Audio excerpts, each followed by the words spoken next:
who's come up with this huge book of wonderful work. She has edited it, and it's The Ordinary Chaos of Being Human. I've read certain parts of this book, and I've been fascinated with this. A lot of well-known writers have contributed, and I think I felt it was an essential reading to Sri Lanka, because we have done very less about exploring what has gone wrong, say at least the last 40 years in this country, and we are not getting any better. So Marguerite has done an excellent compiling of stories from different people, from different religions, different social backgrounds. Marguerite, what would you like to say? Thank you everybody for coming. We have such a huge audience, I love it. So the book is called The Ordinary Chaos of Being Human, and as Priya mentioned, it's a collection of stories by 41 authors from 25 countries all over the world, and they're actually writers from countries, predominantly Muslim countries. Yes. So I think this is why Priya also thought it was great for Sri Lanka, because we have so many Muslims living in Sri Lanka. Probably would be great for it to be translated into Sinhala, so that might be the next step. They are people living all over the world. So we have 2 Sri Lankan authors, we have authors from Pakistan, from the United States, from Bangladesh, from Iran, Iraq, Lebanon, really all over the world. But what I was actually thinking about, how to talk openly about the book to the audience today. I was thinking about a movie that I saw last night. I actually saw a movie called Origin. I don't know if anyone's seen it. It's a relatively new movie that is based on a Pulitzer Prize-winning writer's life, Isabel Wilkerson, who wrote a book called Past, and it was released in 2020. And it's an interesting book because it's about a black woman, and the movie is about, obviously, about a black woman. She is a black woman who is trying to get to the bottom of the race history in America. And she sees the parallel with the caste system in India and with Nazi Germany. And she has this idea that everything has come from the same place, and that it's all inspired by the same desire for power, for superiority over other people, and that it actually has nothing to do with race. So I thought that it was a really fascinating subject, first of all, to be talking about in order to explore race history in America. But the movie, so I actually hadn't read the book yet, and I saw the movie last night, and I don't think I have cried more over a movie in years. I cried at least 3 times, because they did such a brilliant job of getting to the heart of her experience. She suffered so much loss as a person, and it's a true story, and while she's going through this giant project, she's losing family members, and they're dealing with her grief so head on in a way that she's a black woman who's a Pulitzer Prize winning writer living in America, and me as a white woman, I was really touched by her and felt connected with her to a point, that it sort of built a bridge of connection between our 2 cultures, our very distinct cultures. So that is actually the goal of my book. The stories that are coming from writers, the true stories from people living all over the world, but they're people that are really writing about their personal experience, about their most vulnerable moments of their lives, the most important transitions in their lives. But there's also funny moments, actually, can I read a little? That's just one of the stories. Actually, the lady who has written the foreword, her name is Veena Shah. She's a Pakistani writer. She's a wonderful writer. And she said a lot of things that I wouldn't have been able to say because I'm not Muslim. So, just a couple of paragraphs from her. As she's describing this book, she says, "Just like humans, no story is quite like any other. These tales purport to reveal something about the Muslim world or worlds, but take away the word Muslim, though, and couldn't these stories be from anywhere? Couldn't these stories be any people in any land or time? Or is it that these people, these stories, can be produced by these particular times and these particular circumstances?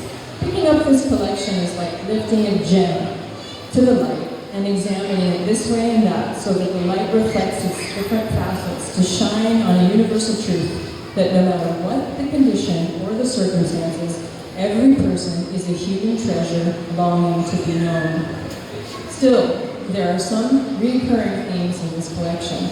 There are stories of lives scarred by war and violence, the civil war in Lebanon, the war between Iran and Iraq, the Iranian Revolution, and the invasion in Kuwait.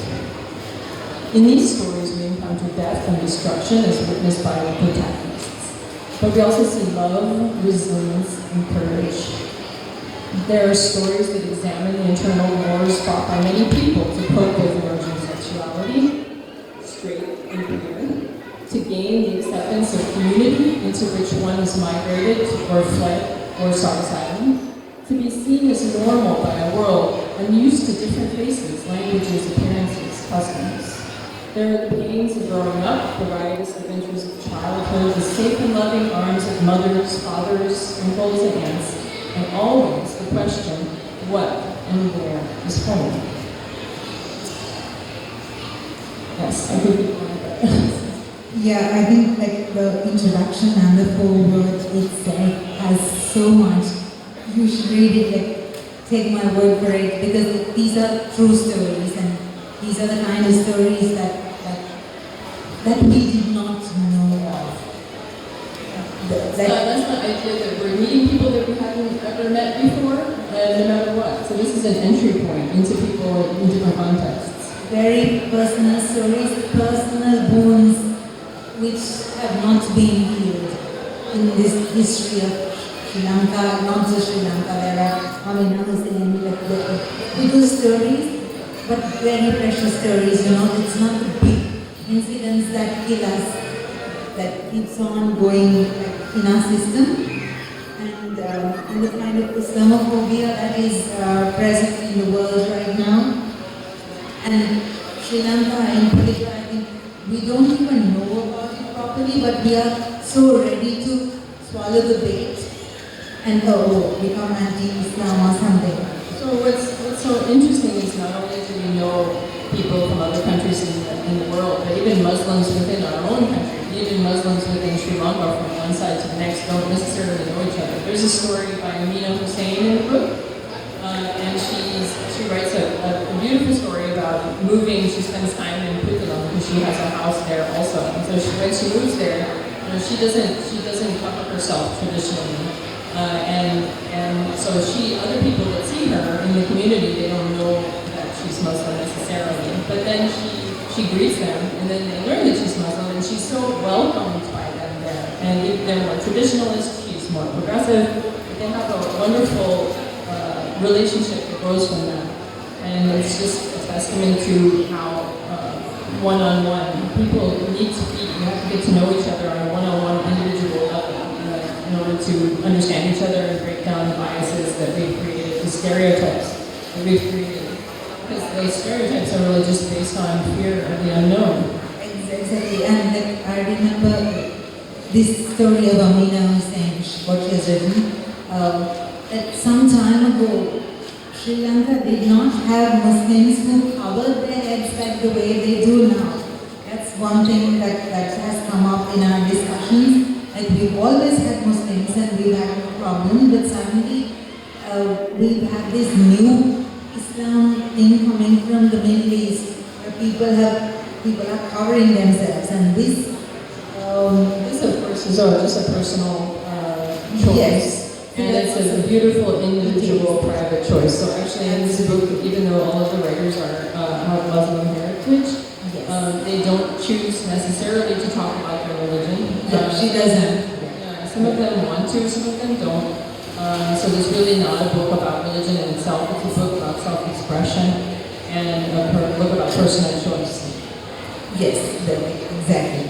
And there's some other story. So since I was reading this very sad, seeing this very sad movie last night, this beautiful sad. I've been thinking a lot about that notion of happy sad. I don't know if you think about that in your poetry. It's like you can be sad and write about sad things, but it still can be so beautiful, so touching.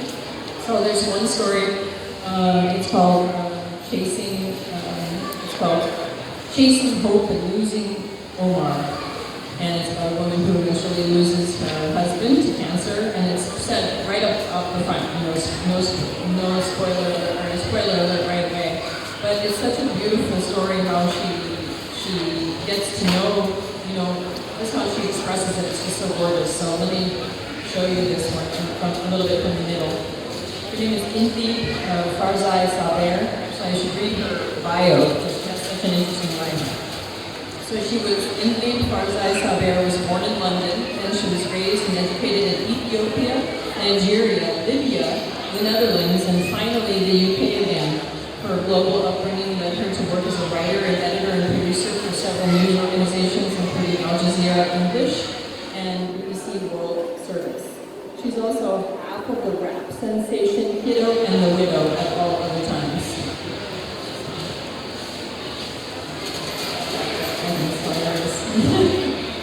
So 1 month before diagnosis, mine and Omar's journey to Istanbul had started 2 months earlier, or perhaps long before without us even knowing it.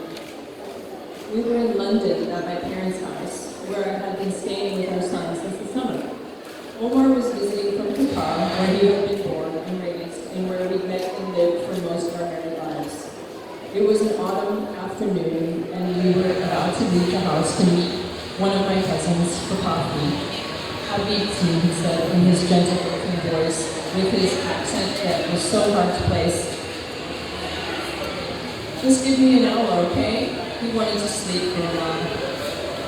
You go and I'll catch up later, Habib, he said, pronouncing my name like thick, honey, sweet, not the way I often mumble it, Hindi, as though I were unworthy of staking a claim to all the syllables in my name. As a British Pakistani and part Cypriot girl, growing up, I hated my name. The quicker I said it, the quicker people would forget it and forget me on reasons. When I was a student, I rented a room from an elderly lady who collected porcelain figurines that she displayed in a cabinet in the front room of her terrace house. She could never remember my name, but would sometimes invite me down to keep her company over a meal of salmon and buttery mashed potato. Once, when she asked me about my name, I told her that in Arabic, it means nightingale. Oh, I shall call you Flo then, she declared, delighted. Flo, like Florence Nightingale. It was Omar, a Palestinian, who'd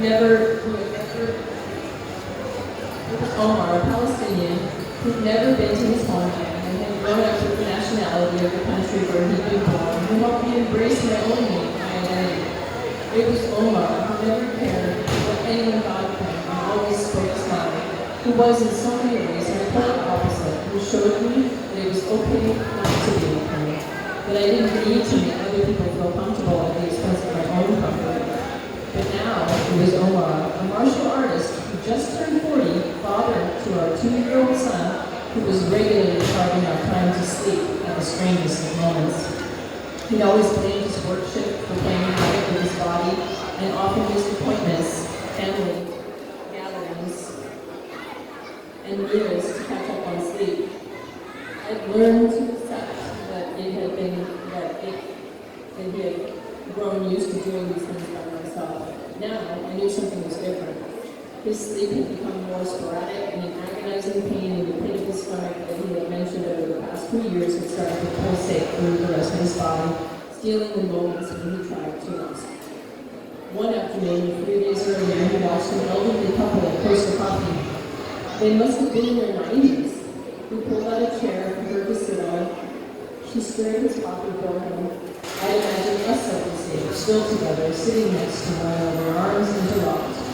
But Omar had confided in me that he simply couldn't see himself anymore.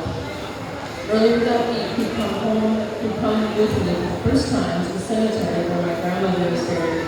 It felt familiar, he said, as we walked past the towering redwood trees toward the graves of other family members. But just over 2 months later, on a gusty January day, I'd be back there, and so would my mom. One more short little paragraph. 11 days after diagnosis, we're in an airplane. Ma'am, the air hostess leaned across our seats. Please, can you ask your husband to sit up in his seat? She tried to mask her unease with a smile, but her distress dripped into her spoken words. Omar sat slumped in the footwell, sitting writhing in pain. With each jolt of his body, I readjusted the blanket draped across his aching shoulders, soothing his forehead. Our son curled up in sleep and blankets beside me. And now I was signaling to the air hostess with my eyes and gently maneuvering my way out of my seat, careful not to disturb the 2 pieces of my heart that lay there. I walked her back to the valley behind the burgundy curtains on that almost empty early morning flight from Yohan to Istanbul. My husband isn't well, I told her quietly, and then paused, swallowing back words I feared saying out loud, because speaking them might make them true. Ah, yes, ma'am, your husband isn't eating anything, she replied. He's in a lot of pain. Listen, please just let him sit there for an hour where it's most comfortable, I answered her with a quiet assertiveness that had creeped unexpectedly into so many of our conversations lately. Does he have a broken leg, she asked? No, he has cancer, I told her. Speaking the words I wanted to avoid, the words that sent her into a panic. As teary-eyed and frantic, she began to explain that we shouldn't be on board. So there we were, 35,000 feet in the sky. I held her and I reassured her that we had permission to fly, and we were traveling for treatment, and that we had a letter from the hospital, and that Omar would get better.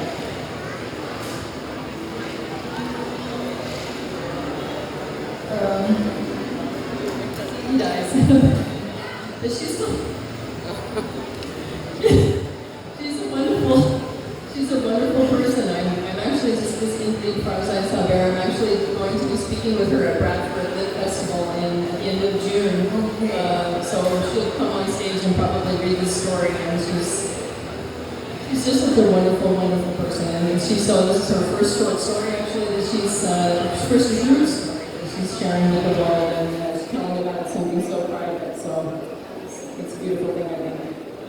Why did you come up with this, with a collection like this? Why did you want to do that? A collective human experience on top of everything else. Yeah. Yes. Well, I just feel like there's such a lack of understanding really, between people, and I feel like this is such a way to get to know people, to kind of cut past all of the crap. We have so many problems with politics and even problems within our country, and the systems that we've built and the rules that we've made about how to get to know people. I mean, about just how we deal with what's going on in our own country and then other countries and the wars and everything. All of it makes sense to me that in order to stop hurting each other and all the damage that we're doing to each other, we just have to get to know each other better. And how better to get to know each other, easier to get to know each other than just telling these true stories. Telling other people, sharing, I mean, that's how we get to know anybody, or these deep conversations that you have with your neighbors. So if you're able to have these conversations from the writer's heart to the reader's heart, then you immediately establish your connection. At least you start asking yourself more questions. You start dismantling and disappearing your own biases that you might have established, even unknowingly. Right. So, Margaret, how did you get these authors to contribute to you? From where did you find them, and under what? How did you select them? Well, I did a traditional call for submissions, so I just reached out on a submissions platform to see if anybody could answer the call for personal stories from Muslim heritage countries. And I received many responses. And then how I chose was just based on their ability to tell a story, and also to be telling something personal. And also a huge criteria was to be able to talk about their experience within the context, the authentic context of their own country.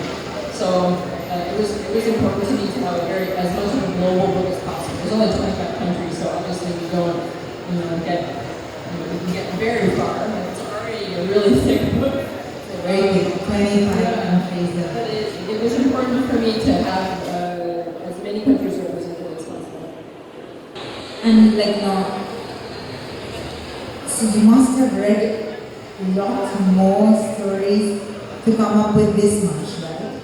Definitely read a lot more, but even more so even worked with these ones that were chosen. You know, there was probably a dozen or more stories that I was also working on with the writers, and then it just didn't happen in the end.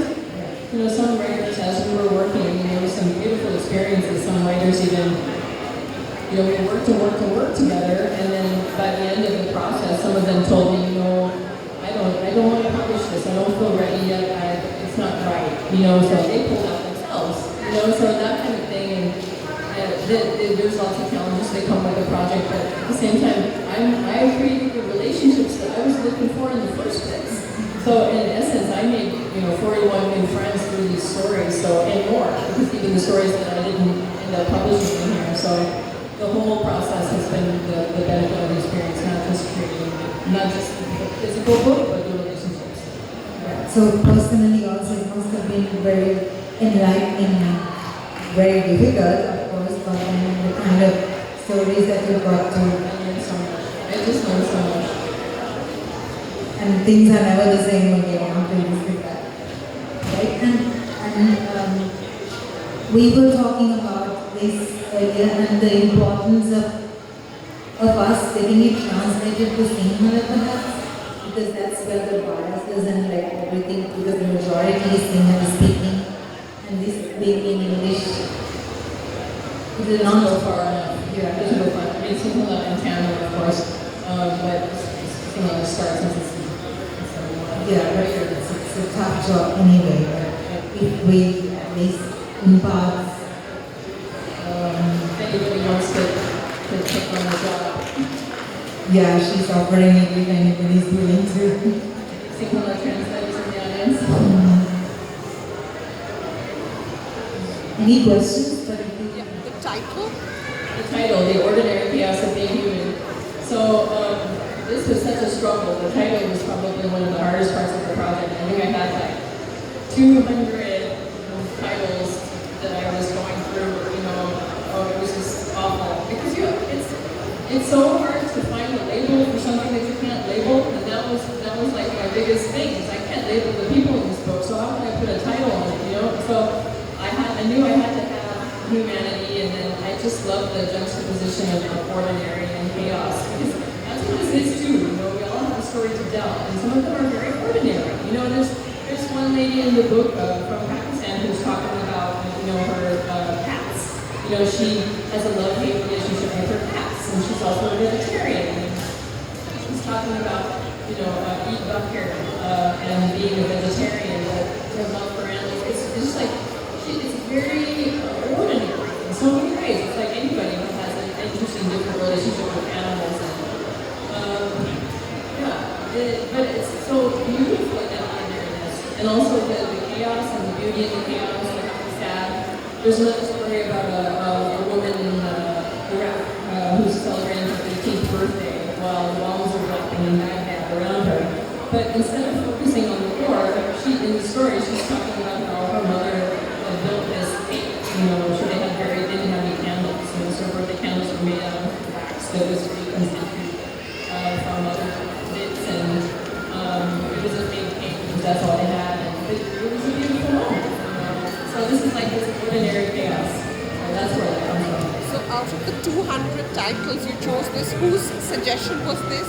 This is mine. This is definitely my own. But I had a hard time getting with other people's input. I really like working with other people, so I like to get people's input, but then often it takes you in so many different directions because you can't really please everyone, So you realize that you're losing your own perspective, on what it is that you actually really like. So that's something I'm learning in my own process. It's how to just kind of be quiet and find it in myself. But yeah, this was mine. And I fought with my husband a lot on this one, because he's like, that's wrong. He had a crazy title idea. And yeah. How long did it take you to complete the entire project? How long? 7 years. Actually, it was originally